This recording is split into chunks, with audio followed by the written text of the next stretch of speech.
बहुत समय पहले की बात है। सुरई शहर में 4 ब्राह्मण रहते थे। सभी के बीच अच्छी दोस्ती थी, लेकिन चारों मित्र निर्धन होने की वजह से दुखी रहते थे। गरीबी की वजह से सभी लोगों से अपमान सहने की वजह से चारों ब्राह्मण शहर चले जाते हैं और जब दूसरे शहर में भी बात नहीं बनती है तो विदेश जाने का फैसला करते हैं। ये निर्णय लेने के बाद सभी यात्रा पर निकल पड़े। कुछ दूर चलने पर उन्हें एक जटाधारी योगी दिखा। ब्राह्मणों को यूं यात्रा करते हुए देखकर योगी ने उन्हें अपने आश्रम आकर थोड़ी देर आराम करने के लिए कहा और साथ ही कुछ खाने का न्योता भी दिया। ब्राह्मण खुश होकर योगी के आश्रम में चले गए। वहां उनके आराम करने के बाद योगी ने ब्राह्मणों से उनकी यात्रा का कारण पूछा। ब्राह्मणों ने अपनी पूरी कहानी सुना दी और कहा कि योगी महाराज, गरीबों का कोई नहीं होता, इसीलिए वो तीनों धन कमाकर बलवान बनना चाहते हैं। उनका निश्चय देखकर योगी भैरवनाथ बहुत खुश हुए। तब ब्राह्मणों ने उनसे धन कमाने का कोई रास्ता दिखाने का आग्रह किया। योगी के पास तप का बल था, जिसका इस्तेमाल करके उन्होंने एक दिव्य दीपक उत्पन्न किया। भैरवनाथ ने उन ब्राह्मणों को हाथ में दीपक लेकर हिमालय पर्वत की ओर बढ़ने को कहा। योगी ने कहा, हिमालय की तरफ जाते समय ये दीपक जिस जगह गिरेगा तुम वहां खुदाई करना, वहां तुम्हें बहुत धन मिलेगा। खुदाई के बाद जो भी मिले उसे लेकर घर लौट जाना। हाथों में दीपक लेकर सभी ब्राह्मण योगी के कहे अनुसार हिमालय की ओर निकल पड़े। बहुत दूर निकलने के बाद एक जगह दीपक गिर गया। वहां ब्राह्मणों ने खुदाई शुरू की।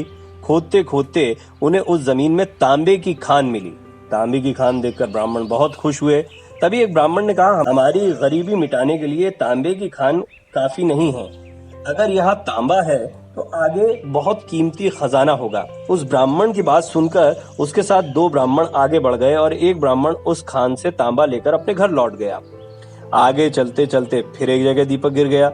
वहां खुदाई करने पर चांदी की खान मिली। ये खान देखकर तीनों ब्राह्मण खुश हुए। फिर एक ब्राह्मण तेजी से उस खान से चांदी निकालने लगा, लेकिन तभी एक और ब्राह्मण ने कहा, आगे और कोई कीमती खान भी हो सकती है। ये सोचकर 2 ब्राह्मण आगे निकल गए और एक ब्राह्मण उस चांदी की खान को लेकर घर लौट गया। फिर आगे चलते चलते एक जगह दीपक गिरा जहाँ सोने की खान थी। सोने की खान देखने के बाद भी एक ब्राह्मण के मन का लोभ खत्म नहीं हुआ। उसने दूसरे ब्राह्मण से आगे की ओर चलने को कहा, लेकिन उसने मना कर दिया। गुस्से में लोभी ब्राह्मण ने कहा, पहले तांबे की खान मिली, फिर चांदी की, अब सोने की, सोचो आगे और कितना खजाना होगा। उस लोभी ब्राह्मण की बात को अनसुना करते हुए उस ब्राह्मण ने सोने की खान को निकाला और कहा, तुम्हें आगे जाना है तो जाओ, लेकिन मेरे लिए ये काफी है। इतना कहकर वो सोना लेकर घर चला गया। तभी वो लोभी ब्राह्मण दीपक हाथ में लेकर आगे चलने लगा। आगे का रास्ता बहुत कांटों भरा था। कांटों भरा रास्ता खत्म होने के बाद बर्फीला रास्ता शुरू हो गया। कांटों से शरीर खून से लथपथ हो गया और बर्फ की वजह से ठंड से ठिठुरने लगा। फिर भी वो अपनी जान को दांव पर डालकर आगे बढ़ता रहा। कुछ दूर चलने के बाद उस लोभी ब्राह्मण को एक युवक दिखा, जिसके मस्तिष्क पर चक्र घूम रहा था। युवक के सिर पर चक्र को घूमता देख उस लोभी ब्राह्मण को बड़ी हैरानी हुई। उसने चक्र वाले व्यक्ति से पूछा, तुम्हारे सिर पर ये चक्र कैसा है और क्यों घूम रहा है, और यहाँ पीने के लिए पानी मिलेगा? इतना पूछते ही उस व्यक्ति के सिर से चक्र निकल गया और लोभी ब्राह्मण के मस्तिष्क पर चक्र लग गया। हैरानी और दर्द से तड़पते हुए ब्राह्मण ने उससे पूछा, ये चक्र मेरे सिर पर क्यों लगा? अजनबी युवक ने बताया, सालों पहले मैं भी धन के लालच में यहाँ तक पहुंचा था। उस समय किसी और के मस्तिष्क पर ये चक्र घूम रहा था। तुम्हारी तरह ही मैंने भी उनसे सवाल किया तो मेरे सिर पर यह चक्र लग गया। तब उस ब्राह्मण ने पूछा कि अब मुझे मुक्ति कब मिलेगी? इस पर युवक ने कहा, जब तुम्हारी तरह कोई धन के लालच में यहाँ तक पहुंचेगा और चक्र को लेकर सवाल करेगा, तब ये चक्र तुम्हारे सिर से निकलकर उसके मस्तिष्क पर लग जाएगा। फिर ब्राह्मण ने कहा कि ऐसा होने में कितना समय लग सकता है?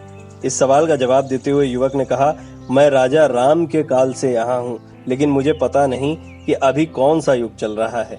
तुम इसी से अंदाजा लगा सकते हो कि कितना समय लग सकता है। इतना बताकर वो युवक वहां से चला गया और ब्राह्मण मन ही मन बहुत दुखी हुआ और चक्र के घूमने से हो रहे दर्द से उसके आंसू निकलने लगे। कहानी से सीख ये मिलती है कि लालच हमेशा व्यक्ति को कष्ट और मुश्किल में डाल देता है। लेकिन जब भी इस तरह की पुरानी गाथाएं लिखी गईं, इनके कई गहरे अर्थ भी रहे हैं। इस कहानी का एक गहरा अर्थ ये भी है कि जैसे जैसे हम आगे बढ़ते हैं, हमें सफलताएं मिलती चली जाती है, लेकिन सफलताओं के शीर्ष पर पहुंचने के बाद भी जब हमारा लालच खत्म नहीं होता है तो उसके परिणाम गरीबी से ज्यादा कष्टकारक हो सकते हैं। इसीलिए हम पाते हैं कि कई लोग बहुत अमीर होने के बाद भी बेहद दुखी होते हैं या खुद को असफल मानते हैं। कुल मिलाकर सफलता का पैमाना हमें पता होना चाहिए और हमें कहाँ रुक जाना है इसकी जानकारी भी हमें खुद होनी चाहिए।